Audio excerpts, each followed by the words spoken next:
ఒక స్త్రీ జీవితంలో నుంచి పుట్టిన తత్వం. ఆమె పేరు మరియా జంబ్రనో. స్పెయిన్లో పుట్టిన ఆమె చిన్నప్పటి నుంచే జీవితంలోని కఠిన నిజాలను చూసింది. తల్లి తీవ్రమైన అనారోగ్యం, ఆ బాధను కళ్ళతో చూసి మనసుతో మోసింది. తర్వాత స్పెయిన్ దేశంలో యుద్ధం వచ్చింది. దేశం సురక్షితంగా లేదు. తన ఇల్లు, తన నేల అన్నీ వదిలి వెళ్లాల్సి వచ్చింది. మెక్సికోలో నివసించింది, క్యూబాలో జీవించింది, ఇటలీ గుండా ప్రయాణించింది, ఫ్రాన్స్ లో ఆశ్రయం తీసుకుంది. కానీ ఎక్కడా ఇది నా ఇల్లు అనిపించలేదు అని మరియా జంబ్రనో చెప్పింది. ఆమె జీవితం ఒక నిరంతర ప్రయాణం. ఒక స్థలం నుంచి మరో స్థలానికి కాదు, బాధ నుంచి అర్థం వైపు. ఆమె ఎప్పుడూ నొప్పి నుండి పారిపోలేదు. దాన్ని తప్పించుకోవాలని కాదు, అర్థం చేసుకోవాలని చూసింది. ఆమె చెప్పింది, నొప్పి వచ్చినప్పుడు అది శత్రువు కాదు, అది నిన్ను మరింత లోతుగా చేసే సాధనం. చాలా మంది నొప్పి దగ్గర ఆగిపోతారు, కానీ ఆమె నొప్పిని దాటి లోపలికి వెళ్ళింది. అక్కడే ఆమె తనను తాను కనుగొంది. యుద్ధం వచ్చినప్పుడు ఆమె ఫిలాసఫీ ఆగలేదు. బహిష్కరణలో ఉన్నప్పుడు ఆమె రాయడం ఆగలేదు. సొంత తల్లి మరణించినప్పుడు కూడా ఆమె మనసు మూసుకోలేదు. మరియా జంబ్రనో చెప్పింది, నొప్పి నన్ను తెరిచింది, మూసేయలేదు. ఇది మరియా జంబ్రనో జీవితం ఇచ్చిన బలమైన సందేశం. నొప్పి మనల్ని పగలగొట్టదు, మనల్ని లోతుగా చేస్తుంది. మనసు మూసుకుంటే జీవితం చిన్నదవుతుంది.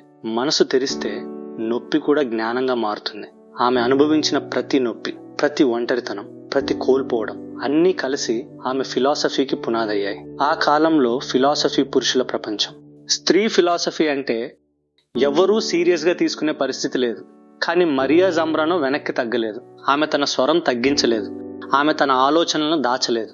ఆమె చెప్పింది, నేను స్త్రీని కాబట్టి ఫిలాసఫీ చెప్పలేనని ఎవరైనా చెబితే వారికి ఫిలాసఫీ అర్థం కాలేదని అర్థం.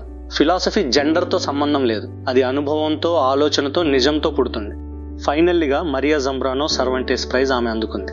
మరియా జంబ్రనో వెలుతురు గురించి చాలా లోతుగా ఆలోచించింది. మనిషి చీకటిలో పుడతాడు, కానీ వెలుతురు వైపు నడవడమే జీవితం.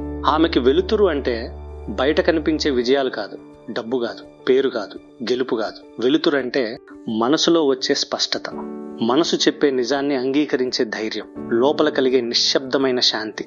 ఆమె చెప్పింది, తన గురించి తనకు స్పష్టత వచ్చిన మనిషికి బయట చీకటి పనిచేయదు. మనలో వెలుతురు వెలిగితే ప్రపంచం ఎంత చీకటిగా ఉన్నా మన దారి మాత్రం స్పష్టంగా కనిపిస్తుంది.